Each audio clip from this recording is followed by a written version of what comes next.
Hello दोस्तों, good morning, जोहार आप सभी को। आज के क्लास में हम लोग झारखंड के क्षेत्रीय राजवंश से संबंधित ऑब्जेक्टिव प्रश्न को देखेंगे। दोस्तों, पिछले क्लास में हम लोगों ने झारखंड के क्षेत्रीय राजवंश से संबंधित विस्तृत रूप से इसको पढ़ा था, इस टॉपिक को, और समझा था। और आज के क्लास में हम लोग इस टॉपिक से संबंधित ऑब्जेक्टिव प्रश्नों को देखेंगे, जो कि बहुत ही महत्वपूर्ण है प्रतियोगिता परीक्षा की दृष्टि से, क्योंकि झारखंड में जितने भी प्रतियोगिता परीक्षाएं होती हैं उन सभी प्रतियोगिता परीक्षाओं में इस टॉपिक से रिलेटेड क्वेश्चन जरूर पूछे जाते हैं। दोस्तों, तो चलिए आज के क्लास में हम लोग झारखंड के क्षेत्रीय राजवंश से संबंधित महत्वपूर्ण ऑब्जेक्टिव प्रश्नों को देखेंगे। यह टॉपिक थोड़ा लंबा है, इसलिए हम लोग जितने भी ऑब्जेक्टिव प्रश्न हैं इनको 2 से 3 वीडियो में कंप्लीट कर लेंगे। तो आज का पहला वीडियो में हम लोग पहला क्वेश्चन अपना देखते हैं झारखंड के क्षेत्रीय राजवंश से संबंधित। तो हमारा पहला क्वेश्चन है दोस्तों कि किस जनजाति के लोगों के द्वारा सर्वप्रथम झारखंड राज्य के निर्माण की प्रक्रिया शुरू की गई थी। जो झारखंड के जनजाति हैं दोस्तों, उसमें से किस जनजाति के द्वारा झारखंड राज्य निर्माण की प्रक्रिया प्रारंभ की गई थी, शुरू की गई थी? तो वो मुंडा जनजाति थे, जिन्होंने झारखंड राज्य निर्माण की प्रक्रिया प्रारंभ की, शुरू की। मुंडा जनजाति झारखंड में 600 बीसी के आसपास यहाँ पर आए थे। मुंडा जनजाति का प्रवेश झारखंड में 600 बीसी के आसपास माना जाता है, और इन्होंने यहाँ आने के बाद सर्वप्रथम मुंडा जनजाति ही थे जिन्होंने झारखंड राज्य निर्माण की प्रक्रिया प्रारंभ की। इन्होंने यहाँ के जो झारखंड के जो असुर जनजाति थे इनसे विद्रोह किया, इनसे विद्रोह करके सफलता हासिल की और यहाँ पे अपना अस्तित्व कायम किया झारखंड में। और यहाँ सर्वप्रथम इन्होंने ही झारखंड राज्य के निर्माण की प्रक्रिया भी प्रारंभ की है। मुंडा जनजाति के जो प्रसिद्ध आदि पुरुष ऋषा मुंडा जी थे, ऋषा मुंडा जी ने ही आपका झारखंड राज्य के निर्माण की प्रक्रिया प्रारंभ की थी। लेकिन उन्होंने स्वयं प्रारंभ की थी और उन्होंने ही झारखंड राज्य निर्माण का कार्य किया भी था, लेकिन उन्होंने स्वयं राजा ना बनकर उन्होंने सूतिया पाहन को राजा नियुक्त किया था। किन्हें नियुक्त किया था? तो सूतिया पाहन को राजा नियुक्त किया था। ठीक है, सूतिया पाहन को राजा नियुक्त किया था। और ये जो सूतिया पाहन है दोस्तों, इन्हीं के नाम पर राज्य का नाम सूतिया नाखंड रखा गया था। तो राज्य का नाम क्या रखा गया था? तो सूतिया नाखंड रखा गया था। ठीक है, और जो प्रथम राजा हुए वह सूतिया पाहन हुए। लेकिन यदि ये पूछा जाए कि मुंडा राजवंश की नींव किसने रखी, या झारखंड का आपका झारखंड राज्य के निर्माण की प्रक्रिया किसने प्रारंभ की, तो वो आपका ऋषा मुंडा या रीता मुंडा हो जाएंगे। लेकिन यदि प्रथम राजा पूछा जाए तो वो सूतिया पाहन होंगे। चलिए आगे नेक्स्ट क्वेश्चन हम लोग देखते हैं। मुंडा जनजाति का वह कौन सा व्यक्ति था जिन्होंने पहले झारखंड राज्य के निर्माण की प्रक्रिया शुरू की? ठीक है, तो मैंने अभी आपको बताया कि राज्य निर्माण की जो प्रक्रिया प्रारंभ किया वह कौन थे? वह थे रीता मुंडा। यहाँ रीता मुंडा लिखा हुआ है, कहीं कहीं आपको ऋषा मुंडा भी मिलेगा। ठीक है, तो आपको जो भी ऑप्शन के हिसाब से आपको मारना है। यदि आपको ऋषा मुंडा लिखा हुआ मिले तो आप ऋषा मुंडा पर टिक करेंगे, लेकिन आपको रीता मुंडा लिखा हुआ मिले तो आप रीता मुंडा पर टिक करेंगे। ठीक है, दोनों ही नाम देखने को मिलते हैं दोस्तों। ठीक है, तो सर्वप्रथम जो है मुंडा जनजाति का ऋषा मुंडा जी थे जिन्होंने झारखंड राज्य के निर्माण की प्रक्रिया प्रारंभ की थी। चलिए नेक्स्ट क्वेश्चन हम लोग देखते हैं। निम्न में से किस व्यक्ति को ऋषा मुंडा के द्वारा मुंडाओं का शासक चुना गया? यहाँ पे क्या हुआ दोस्तों कि जो मुंडा राजवंश का स्थापना और राज्य निर्माण की प्रक्रिया प्रारंभ हुई वो रीता मुंडा के द्वारा की गई, लेकिन मुंडाओं का जो शासक चुना गया, उससे शासक के रूप में जो चुना गया वह थे सूतिया पाहन। ऑप्शन बी इसका करेक्ट आंसर हो जाएगा। सूतिया पाहन जी को ऋषा मुंडा ने मुंडाओं के शासक के रूप में चुना, और मुंडा राजवंश के प्रथम शासक जो हैं वो सूतिया पाहन ही थे। ठीक है, चलिए नेक्स्ट क्वेश्चन हम लोग देखते हैं। सूतिया पाहन ने अपने नव स्थापित राज्य का नाम क्या रखा?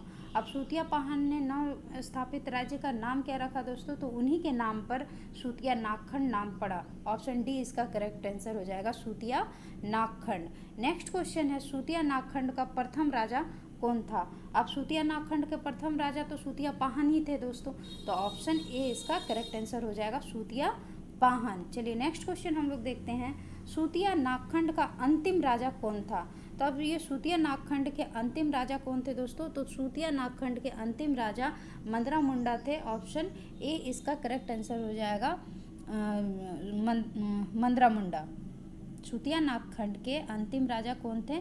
तो सूतिया नागखंड के अंतिम राजा मंद्रा मुंडा थे, क्योंकि सूतिया नागखंड के जो सूतिया पाहन के जो पुत्र हुए वो मंद्रा मुंडा हुए, और मंद्रा मुंडा के कोई भी उत्तराधिकारी या वंश नहीं होने के कारण इस वंश का अंतिम राजा मंद्रा मुंडा ही हुए।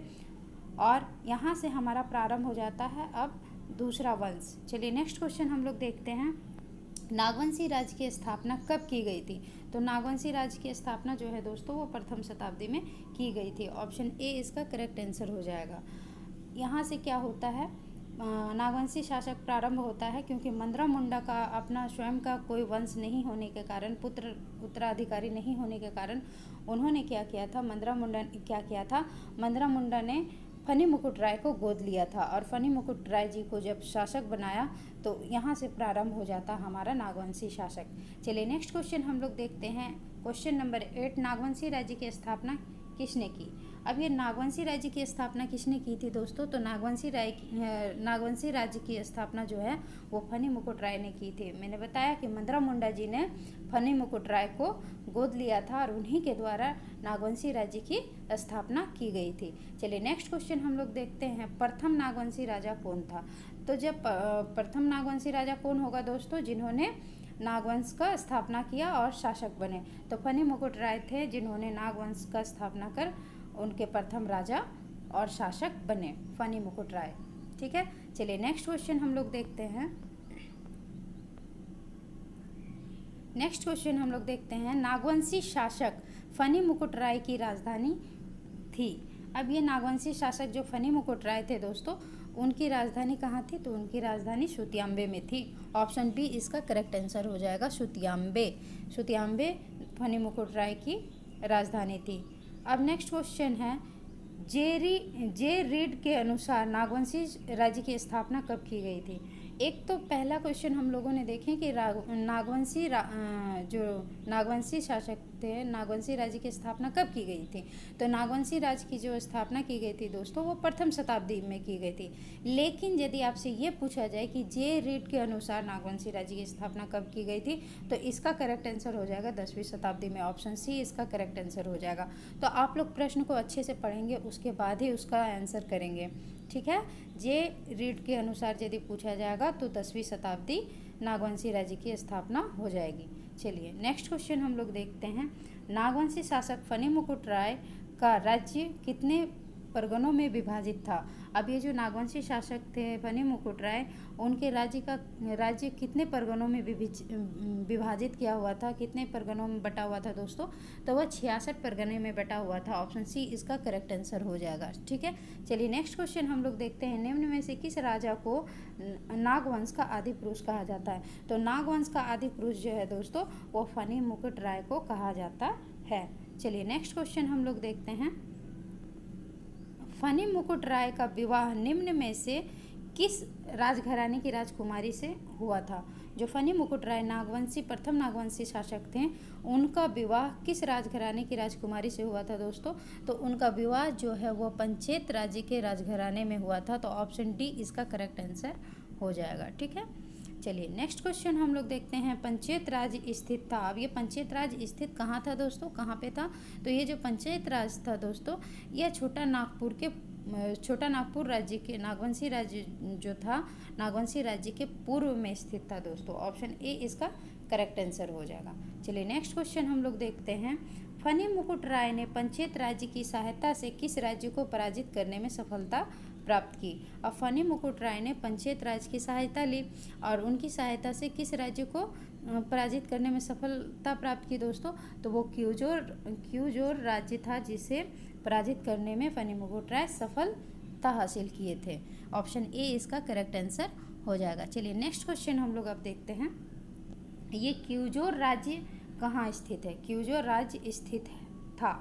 ठीक है, क्यूजोर राज्य स्थित था, अर्थात क्यूजोर राज्य कहाँ स्थित था? तो ये जो क्यूजोर राज्य था दोस्तों, यह नागवंशी राज्य के पश्चिम में स्थित था। ये जो राज्य कहाँ था, तो नागवंशी राज्य के पश्चिम में स्थित था। ऑप्शन बी इसका करेक्ट आंसर हो जाएगा। नेक्स्ट क्वेश्चन हम लोग देखते हैं, निम्न में से कौन नागवंशी शासक फनी मुकुट राय के दीवान थे। अब ये जो फनी मुकुट राय जी थे दोस्तों, उसके दीवान कौन थे, तो उनके दीवान थे भय राय श्रीवास्तव। इनके दीवान कौन थे, तो इनके दीवान थे भय राय श्रीवास्तव। ऑप्शन सी इसका करेक्ट आंसर हो जाएगा। चलिए नेक्स्ट क्वेश्चन हम लोग देखते हैं, किस नागवंशी शासक ने अपने राज्य में गैर आदिवासियों को आश्रय प्रदान किया। अब वह कौन से नागवंशी शासक थे दोस्तों जिन्होंने गैर आदिवासियों को यहाँ पर आश्रय प्रदान किया, तो वह हमारे फनी मुकुट राय ही थे जिन्होंने गैर आदिवासियों को यहाँ आश्रय प्रदान किया। ऑप्शन ए इसका करेक्ट आंसर हो जाएगा। चलिए नेक्स्ट क्वेश्चन हम लोग देखते हैं, नागवंशी शासक फनी मुकुट राय की हत्या किसने की थी। तो नागवंशी शासक जो फनी मुकुट राय थी, उन्होंने उनकी हत्या नागवंशी फनी मुकुट राय जो थे, उनकी हत्या किसने की थी, तो उनकी हत्या जो है दोस्तों वह बागदेव ने की थी। ऑप्शन बी इसका करेक्ट आंसर हो जाएगा, बागदेव सिंह जिन्होंने रामगढ़ में सिंह वंश की नींव रखी थी, उन्होंने ही नागवंशी शासक फनी मुकुट राय की हत्या की थी। चलिए नेक्स्ट क्वेश्चन हम लोग देखते हैं, निम्न में से किसके शासनकाल में पलामू किला का निर्माण करवाया गया था। अब ये जो पलामू किला का निर्माण करवाया गया था दोस्तों, वो किनके शासनकाल में करवाया गया था, तो प्रताप राय के शासनकाल में पलामू किला का निर्माण करवाया गया था। ऑप्शन सी इसका करेक्ट आंसर हो जाएगा। ठीक है, चलिए नेक्स्ट क्वेश्चन हम लोग देखते हैं, प्रताप राय ने अपनी राजधानी को सुतियाम्बे से किस स्थान पर स्थानांतरित कर दिया। अब ये जो प्रताप राय थे, इन्होंने क्या किया, नागवंशी शासक प्रताप राय ने अपनी राजधानी जो कि पहले सुतियाम्बे में थी फनी मुकुट राय के समय, उस सुतियाम्बे को ले जाकर कहाँ स्थानांतरित किया, तो प्रताप राय ने चुटिया में स्थानांतरित किया। ऑप्शन बी इसका करेक्ट आंसर हो जाएगा। और यह चुटिया जो है दोस्तों स्वर्णरेखा नदी तट के किनारे है। चलिए नेक्स्ट क्वेश्चन हम लोग देखते हैं, निम्न में से किस नागवंशी राजा ने सबसे पहले कर्ण की उपाधि धारण की थी।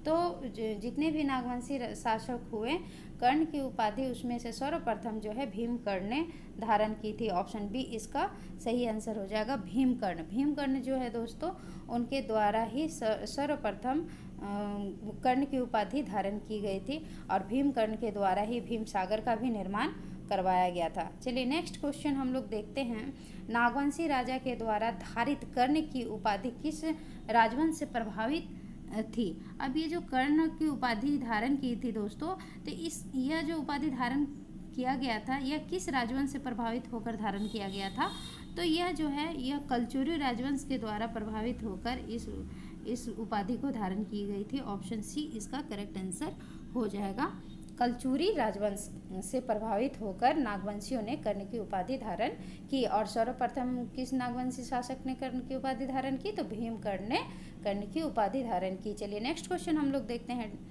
बरवा की लड़ाई में सरगुजा के रक्सेल राजा को किसने पराजित किया था। अब बरवा की लड़ाई हुई जिसमें सरगुजा के रक्सेल राजा को पराजित किया गया, तो किन्होंने पराजित किया, तो वह थे हमारे रक्सेल राजा ना, तो वह थे हमारे भीमकर्ण। भीमकर्ण ने ही रक्सेल राजाओं को बरवा के युद्ध में पराजित किया था। ठीक है, तो ऑप्शन ए इसका करेक्ट आंसर हो जाएगा कि बरवा की लड़ाई में नागवंशी राजा भीमकर्ण ने रक्सेल राजाओं को पराजित किया था। चलिए नेक्स्ट क्वेश्चन हम लोग देखते हैं, बरवा की लड़ाई में विजय के उपरांत, अब बरवा की लड़ाई में विजय के उपरांत भीमकर्ण ने बरवा के साथ साथ पलामू के किस क्षेत्र पर अधिकार कर लिया। ठीक है, बरवा की लड़ाई में जब भीमकर्ण को विजय हासिल हो गई, तो उन्होंने बरवा का क्षेत्र तो अपने अंतर्गत लाया ही, उसके साथ साथ पलामू का और कौन सा क्षेत्र था जिसे अपने अधिकार में कर लिया, तो वह टोरी क्षेत्र था दोस्तों, जिसे भीमकर्ण ने अपने अधिकार क्षेत्र में कर लिया, टोरी क्षेत्र। तो ऑप्शन बी इसका सही आंसर हो जाएगा। ठीक है, तो बरवा की लड़ाई के विजय के उपरांत भीमकर्ण ने बरवा के साथ साथ पलामू के टोरी क्षेत्र को अपने अधिकार में कर लिया। चलिए नेक्स्ट क्वेश्चन हम लोग देखते हैं, निम्नलिखित में से किस नागवंशी राजा ने भीम सागर का निर्माण करवाया था। अभी मैंने बताया कि भीम सागर का निर्माण किन्होंने करवाया था, तो भीमकर्ण वह नागवंशी शासक थे जिन्होंने भीम सागर का निर्माण करवाया था। ऑप्शन बी इसका करेक्ट आंसर हो जाएगा। चलिए नेक्स्ट क्वेश्चन हम लोग देखेंगे। बरवा की लड़ाई में भीमकर्ण को निम्न में से किस देवी देवता की मूर्ति प्राप्त हुई थी? बरवा का युद्ध जिस नागवंशी शासक भीमकर्ण के द्वारा लड़ा गया दोस्तों, इसमें भीमकर्ण को सफलता हासिल हुई। उन्होंने रक्षसेल राजाओं को पराजित किया और यहाँ से वासुदेव की मूर्ति उन्होंने प्राप्त की थी। तो ऑप्शन सी यहाँ करेक्ट आंसर हो जाएगा। वासुदेव की मूर्ति प्राप्त की थी बरवा का युद्ध होने के बाद। अच्छा चलिए नेक्स्ट क्वेश्चन हम लोग देखते हैं। निम्न में से किस नागवंशी शासक ने खुखरा को अपनी राजधानी बनाई? अब वह कौन सा नागवंशी शासक था दोस्तों जिन्होंने खुखरा में अपनी राजधानी की? पहले तो आपका सुतियांबे राजधानी हुई फनी मुकुट राय के समय में, फिर आपका चुटिया राजधानी बनाई गई प्रताप राय के द्वारा। अब खुखरा में राजधानी को किसने बनाया दोस्तों? तो वह भी भीमकर्ण थे जिन्होंने अपनी राजधानी चुटिया से लेकर खुखरा स्थानांतरित किया। तो भीमकर्ण के द्वारा खुखरा को राजधानी बनाया गया। 29 का आपका ऑप्शन सी करेक्ट आंसर हो जाएगा। चलिए नेक्स्ट क्वेश्चन हम लोग देखते हैं दोस्तों। निम्न में से किसके आक्रमण से बचने हेतु भीमकर्ण ने अपनी राजधानी को खुखरा स्थानांतरित कर दिया? ये जो भीमकर्ण ने खुखरा में अपनी राजधानी स्थानांतरित किया दोस्तों, वह किसके आक्रमण से बचने के लिए स्थानांतरित किया था? तो यह जो है दोस्तों, यह उन्होंने मुस्लिम आक्रमण से बचने के लिए खुखरा में अपनी राजधानी स्थानांतरित किया था। तो ऑप्शन बी जो है इसका करेक्ट आंसर हो जाएगा। मुस्लिम आक्रमण से बचने के लिए भीमकर्ण ने अपनी राजधानी खुखरा स्थानांतरित किया था।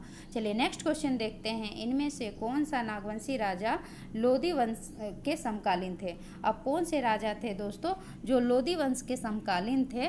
तो यह तीनों ही थे जो लोदी वंश के समकालीन थे। ऑप्शन डी इसका करेक्ट आंसर हो जाएगा। प्रतापकर्ण, छत्रकर्ण और विराटकर्ण, ये तीनों ही जो थे वह नागवंशी राजा जो लोदी वंश के समकालीन थे। चलिए नेक्स्ट क्वेश्चन हम लोग देखते हैं। नागवंशी शासक प्रतापकर्ण के समय राज्य किसके विद्रोह से त्रस्त था? ये जो नागवंशी शासक प्रतापकर्ण के समय में राज्य किसके विद्रोह से त्रस्त था दोस्तों? तो उस वक्त जो विद्रोह किए जा रहे थे वह घटवार के द्वारा विद्रोह किए जा रहे थे। ऑप्शन ए इसका करेक्ट आंसर हो जाएगा। जब नागवंशी शासक प्रतापकर्ण हुए तो उनके समय में राज्य में जो विद्रोह किया गया वो घटवालों के द्वारा प्रारंभ किया गया। चलिए नेक्स्ट क्वेश्चन हम लोग देखते हैं। इनमें से कहाँ के राजा ने खुखरागढ़ की घेराबंदी इनमें से कहाँ के राजा ने खुखरागढ़ की घेराबंदी करके प्रतापकर्ण के किले को बंदी बना दिया गया? अब क्या किया गया? खुखरागढ़ को घेर कर प्रतापकर्ण के जो किला था उसको बंदी बना दिया गया। वह कहाँ के राजा थे दोस्तों? तो वह जो थे वह आपके तमाड़ के राजा थे। वह कहाँ के राजा थे? तो वो तमाड़ के राजा थे। तो ऑप्शन सी आपका करेक्ट आंसर हो जाएगा। तमाड़ राजा ने खुखरागढ़ की घेराबंदी करके प्रतापकर्ण के किले को बंदी बना लिया था। ठीक है, चलिए नेक्स्ट क्वेश्चन हम लोग देखते हैं। तमाड़ के राजा की बंदी से मुक्त होने में तमाड़ के जो राजा से बंदी से मुक्त होने में प्रतापकर्ण की मदद निम्न में से किसने की थी? तो प्रतापकर्ण की मदद जो प्रतापकर्ण नागवंशी शासक थे दोस्तों, उनकी मदद किसने की थी? तो उनकी मदद जो है वो बागदेव ने की थी। ऑप्शन ए इसका करेक्ट आंसर हो जाएगा, बागदेव। चलिए नेक्स्ट क्वेश्चन देखते हैं। खरवार राजा ने प्रताप राय को मुक्त कराने अब खरवार राजा ने प्रताप राय को मुक्त कराने के दौरान तमाड़ राजा को पराजित किया। ठीक है, खरवार राजा ने क्या किया? तमाड़ राजा को पराजित किया था। इसके परिणाम स्वरूप और खरवार राजा कौन थे? बागदेव थे। और इसके फलस्वरूप बागदेव को कौन सा क्षेत्र पुरस्कार के रूप में मिला? तो बागदेव को पुरस्कार के रूप में दोस्तों कर्णपुरा क्षेत्र दिया गया था। ऑप्शन डी इसका करेक्ट आंसर हो जाएगा, कर्णपुरा क्षेत्र, जिसे जो रामगढ़ क्षेत्र में आता है। और इस क्षेत्र में बागदेव के द्वारा आगे चलकर सिंह वंश की नींव रखी जाती है। चलिए आगे हम लोग प्रश्न देखते हैं। नागवंशी राजा छत्रकर्ण के शासनकाल में कोराम्बे में किस भगवान की मूर्ति स्थापित की गई थी। अब जो ये नागवंशी राजा छत्रकर्ण थे दोस्तों, इनके शासनकाल में कोराम्बे में किस भगवान की मूर्ति स्थापित की गई थी।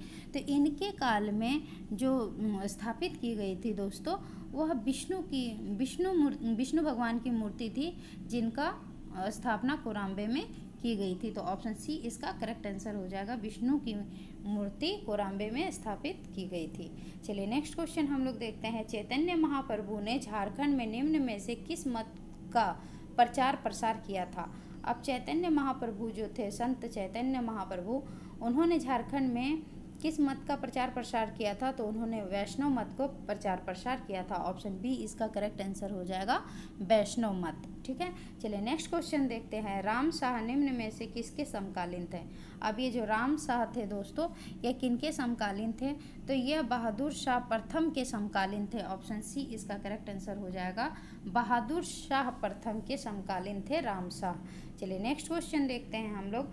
नागवंशी शासक यदुनाथ शाह निम्न में से किसके समकालीन थे। ये जो नागवंशी शासक यदुनाथ शाह थे, तो वह किनके समकालीन थे दोस्तों। तो वह थे आपके फर्रुखसियर के समकालीन थे। तो ऑप्शन ए इसका करेक्ट आंसर हो जाएगा। यदुनाथ शाह जो नागवंशी शासक थे, वो फर्रुखसियर के समकालीन थे। चलिए नेक्स्ट क्वेश्चन देखते हैं। निम्न में से किस मुगल सूबेदार द्वारा आक्रमण करने के बाद यदुनाथ शाह ने उसे 1 लाख रुपए मालगुजारी देना स्वीकार किया था। अब जो है दोस्तों, किस मुगल सूबेदार के द्वारा आक्रमण करने के बाद यदुनाथ शाह ने उसे 1 लाख रुपए मालगुजारी देना स्वीकार किया था। तो यह जो था दोस्तों, यह थे सरबुलंद खां। सरबुलंद खां जो मुगल सूबेदार थे, उनके द्वारा आक्रमण करने के बाद यदुनाथ शाह ने उन्हें 1 लाख रुपए मालगुजारी देना स्वीकार किया। सरबुलंद खां सूबेदार थे। चलिए ऑप्शन सी इसका करेक्ट आंसर हो गया। चलिए नेक्स्ट क्वेश्चन हम लोग देखते हैं। सरबुलंद खां के आक्रमण के बाद अपने राज्य को सुरक्षित रखने हेतु यदुनाथ शाह ने अपनी राजधानी कहाँ स्थापित की। अब यहाँ पे क्या हुआ, सरबुलंद खां के आक्रमण में हारने के बाद यदुनाथ शाह ने राजधानी को स्थानांतरित कर दिया। अब उन्होंने अपनी राजधानी को स्थानांतरित करके कहाँ ले गए दोस्तों। तो उन्होंने अपने राजधानी को स्थानांतरित करके पालकोट ले गए। कहाँ ले गए, तो उन्होंने अपनी राजधानी स्थानांतरित करके पालकोट ले गए। ऑप्शन ए इसका करेक्ट आंसर हो जाएगा। चलिए नेक्स्ट क्वेश्चन हम लोग देखते हैं। शिवनाथ शाह के शासनकाल में से किस मुगल सूबेदार ने आक्रमण किया था। अब शिवनाथ शाह जो थे दोस्तों, उनके शासनकाल में किस मुगल सूबेदार ने आक्रमण किया था। तो उनके शासनकाल में जो फर्रुखदोला थे, उन्होंने आक्रमण किया था। ऑप्शन ए इसका करेक्ट आंसर हो जाएगा। फर्रुखदोला के आक्रमण के पश्चात शिवनाथ शाह ने कितने रुपए मालगुजारी देना स्वीकार किया। अब फर्रुखदोला के आक्रमण के पश्चात शिवनाथ शाह ने मालगुजारी देना प्रारंभ किया दोस्तों। तो कितना रुपए मालगुजारी देना प्रारंभ किया। तो उन्होंने 12,000 रुपये मालगुजारी देना प्रारंभ किया। ऑप्शन डी इसका करेक्ट आंसर हो जाएगा, 12,000 रुपया फर्रुखदोला आक्रमण के पश्चात शिवनाथ शाह ने मालगुजारी देना प्रारंभ किया। चलिए नेक्स्ट क्वेश्चन हम लोग देखते हैं। निम्न में से कौन सा शासक, नागवंशी शासक शिवनाथ शाह का उत्तराधिकारी था। अब कौन से नागवंशी शासक थे जो शिवनाथ शाह के उत्तराधिकारी थे। तो शिवनाथ शाह के उत्तराधिकारी जो थे दोस्तों, वह थे उदयनाथ शाह।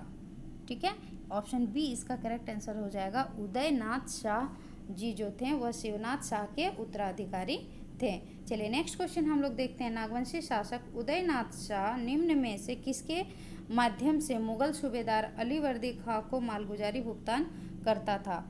अब ये जो उदयनाथ शाह थे दोस्तों, नागवंशी शासक, उन्होंने किसके माध्यम से मुगल सूबेदार अलीवर्दी खां को मालगुजारी देना प्रारंभ किया।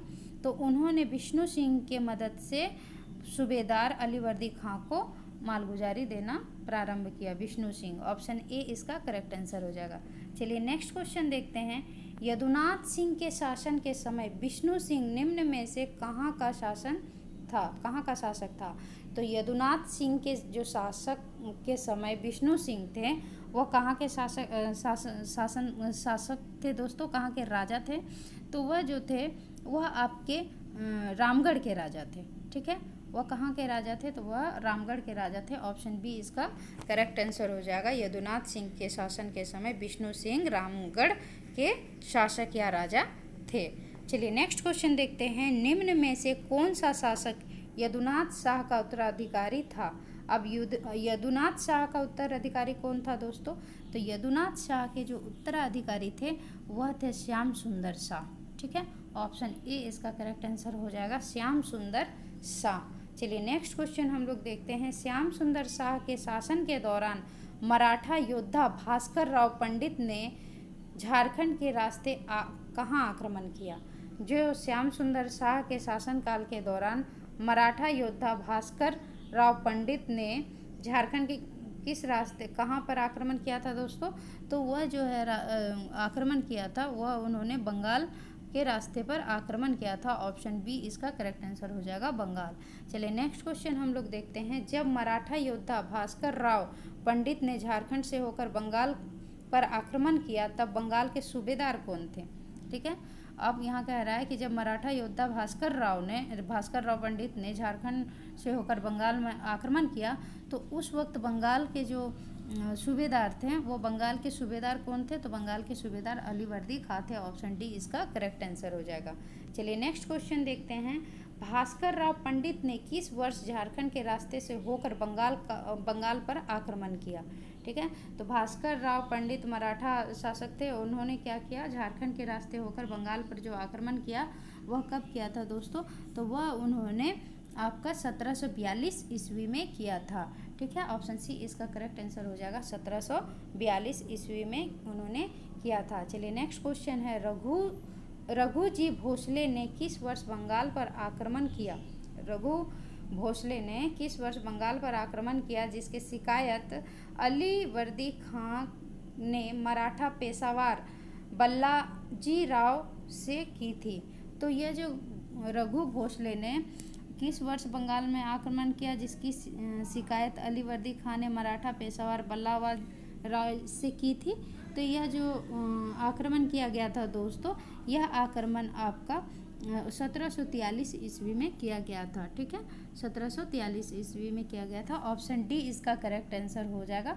मतलब 1743 ईस्वी में रघुजी भोसले जो थे उन्होंने क्या किया था? बंगाल पर आक्रमण किया जिसकी शिकायत अलीवर्दी खां ने मराठा पेशवा बालाजी राव से की थी। चलिए ठीक है, नेक्स्ट क्वेश्चन हम लोग देखते हैं। पेशवा बालाजी राव निम्न में से झारखंड के किस स्थान से होकर बंगाल गए थे? अब ये जो पेशवा बालाजी राव थे, उन्होंने झारखंड के किस स्थान से होकर बंगाल गए थे दोस्तों? तो वह राजमहल क्षेत्र से होकर बंगाल गए थे। तो ऑप्शन सी इसका करेक्ट आंसर हो जाएगा, राजमहल। बंगाल पर आक्रमण करने के बाद रघुजी भोसले ने निम्न में से झारखंड के किस क्षेत्र से होकर वापस लौटे? अब वापस लौटने के लिए कौन सा क्षेत्र यूज़ किया, कौन सा क्षेत्र का प्रयोग किया दोस्तों? तो उन्होंने वापस आने के लिए मानभूम का जो क्षेत्र है उस रास्ते वह वापस लौटे। तो ऑप्शन बी इसका करेक्ट आंसर हो जाएगा, मानभूम। ठीक है, चलिए नेक्स्ट क्वेश्चन हम लोग देखते हैं। निम्न में से किस नागवंशी शासक के समय जमींदारी प्रथा का उन्मूलन कर दिया गया था? अब किस नागवंशी शासक के समय जमींदारी प्रथा का उन्मूलन कर दिया गया दोस्तों? तो यह जो है आपका शरणनाथ शाह के शासनकाल में जमींदारी प्रथा का उन्मूलन कर दिया गया। ऑप्शन बी इसका करेक्ट आंसर हो जाएगा। निम्न में से किसकी अपनी राजधानी को द्वेषा से सतरंजी स्वर्णरेखा नदी के किनारे, यह जो सतरंजी है दोस्तों, यह स्वर्णरेखा नदी तट के किनारे है, स्थानांतरित किया? अब यहाँ पूछा जा रहा है कि किसने अपनी राजधानी को द्वेषा से सतरंजी लेके गए? तो द्वेषा से सतरंजी लेके जो गए दोस्तों, वह किन्होंने लेकर गया?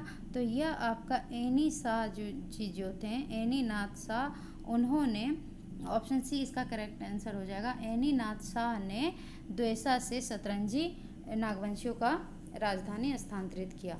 चलिए नेक्स्ट क्वेश्चन हम लोग देखते हैं। निम्न में से किस शासक ने हटिया बाजार को बसाया था? अब किस शासक के द्वारा हटिया बाजार जो कि रांची में स्थित है दोस्तों, इसे किस शासक ने बसाया था? तो इसे बसाने वाले नागवंशी शासक थे दोस्तों आपके एनी शाह। एनी शाह के द्वारा ही हटिया बाजार को भी बसाया गया था। तो ऑप्शन डी इसका करेक्ट आंसर हो जाएगा। नागवंशी शासक एनी नाथ शाह के द्वारा हटिया बाजार का स्थापना किया गया था या बसाया गया था। ठीक है, चलिए नेक्स्ट क्वेश्चन हम लोग देखते हैं। नागवंश की राजधानी एवं उसके स्थापक के संदर्भ में कौन सा मिलान गलत है? अब यहाँ पे जो नागवंशी राजा हुए और उनकी राजधानी हुई उसका नाम लिखा हुआ है और यहाँ आपको बताना है कि इसमें से गलत कौन सा है, किनका मिलान गलत है दोस्तों। तो चलिए देखते हैं। तो पहला तो सुतियांबे राजधानी फनी मुकुट राय के द्वारा यह राजधानी थी दोस्तों, हम लोगों ने देखा पढ़ा। दूसरा हम लोगों ने देखा द्वेषा दुर्जन शाह, इनके द्वारा राजधानी कहाँ स्थापित की गई? तो द्वेषा की गई। तो ये भी आपका सही है, ऑप्शन बी भी आपका सही है। ठीक है, फिर नेक्स्ट आपका है पालकोट। पालकोट में आपका यदुनाथ शाह ने अपनी राजधानी कहाँ स्थापित की थी? तो वह पालकोट में की थी दोस्तों। ठीक है, अब थर्ड आ जाते हैं हम लोग फोर्थ आ जाते हैं, ऑप्शन डी आपका रातूगढ़।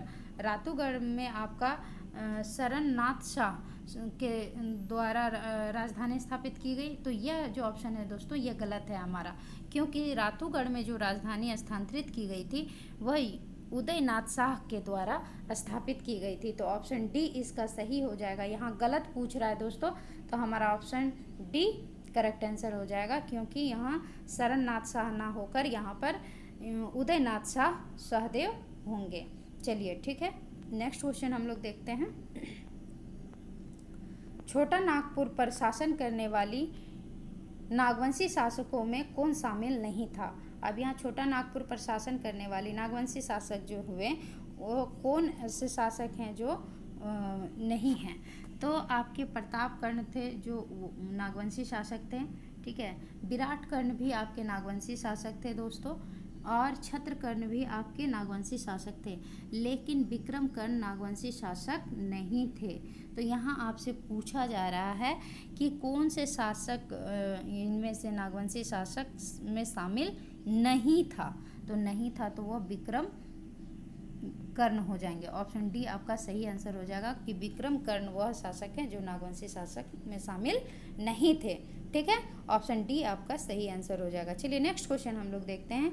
पलामू में सबसे पहले किस क्षेत्रीय राजवंश ने शासन स्थापित किया था? अब पलामू में सर्वप्रथम जो है दोस्तों पलामू में सर्वप्रथम किस क्षेत्रीय राजवंश ने शासन प्रारंभ किया था? तो सर्वप्रथम मैंने पढ़ाया भी था क्लास में कि सर्वप्रथम वहाँ रक्सेलों के द्वारा शासन प्रारंभ किया गया था, बाद में फिर चेरो वंश आता है, लेकिन प्रथम पूछा जा रहा है तो ऑप्शन सी इसका आपका करेक्ट आंसर हो जाएगा, रक्सेल वंश। ठीक है, चलिए नेक्स्ट क्वेश्चन देखते हैं। रक्सेल स्वयं को क्या मानते थे? तो रक्सेल स्वयं को क्या मानते थे दोस्तों? तो रक्सेल स्वयं को राजपूत मानते थे। ऑप्शन बी इसका करेक्ट आंसर हो जाएगा, रक्सेल स्वयं को राजपूत मानते थे। चलिए नेक्स्ट क्वेश्चन हम लोग देखते हैं। रक्सेलों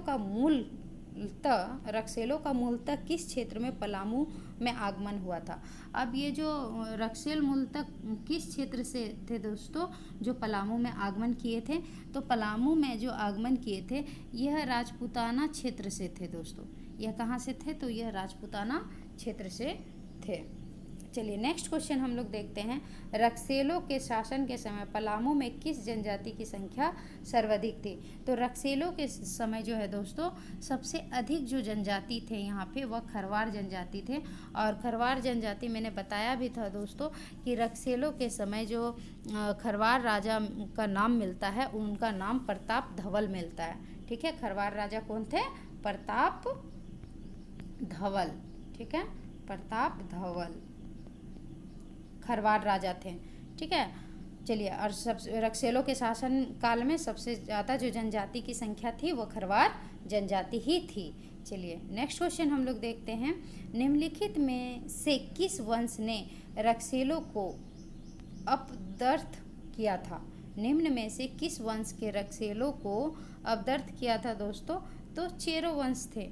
ऑप्शन सी आपका करेक्ट आंसर हो जाएगा।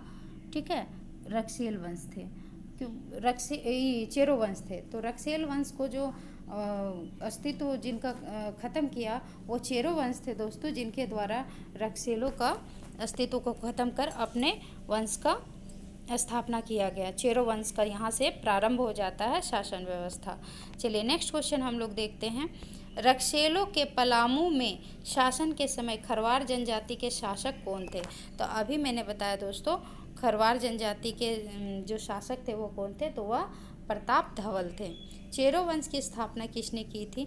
अब चेरो वंश की जो स्थापना है दोस्तों, वह चेरो वंश की स्थापना किन्होंने की थी? तो चेरो वंश की स्थापना भगवत राय ने की थी। ऑप्शन डी इसका करेक्ट आंसर हो जाएगा, भगवत राय। भगवत राय के द्वारा चेरो वंश की स्थापना की गई थी। चलिए नेक्स्ट क्वेश्चन हम लोग देखते हैं। चेरो वंश की स्थापना कब की गई थी? अब ये चेरो वंश की स्थापना कब की गई थी दोस्तों? तो चेरो वंश की स्थापना 1572 ईस्वी में की गई थी। ऑप्शन बी इसका करेक्ट आंसर हो जाएगा 1572। ठीक है, तो आज के लिए इतना ही दोस्तों। हम लोग नेक्स्ट वीडियो में देखेंगे बाकी के ऑब्जेक्टिव प्रश्न जो इस झारखंड के क्षेत्रीय राजवंश से संबंधित है। बहुत से इम्पॉर्टेंट क्वेश्चन है दोस्तों, इसीलिए इसको 2 से 3 वीडियो में हम लोग कंप्लीट करेंगे, ताकि जितने भी महत्वपूर्ण क्वेश्चन है वो सभी आप लोगों का कवर हो जाए। तो आज के लिए इतना ही। आप लोगों को वीडियो पसंद आए तो लाइक, शेयर और सब्सक्राइब ज़रूर करें। आपके लाइक, शेयर, सब्सक्राइब और कमेंट्स से हमें हिम्मत मिलती है दोस्तों, तो हमें सपोर्ट ज़रूर करें। क्लास को लाइक, शेयर और सब्सक्राइब ज़रूर करें। Thank you.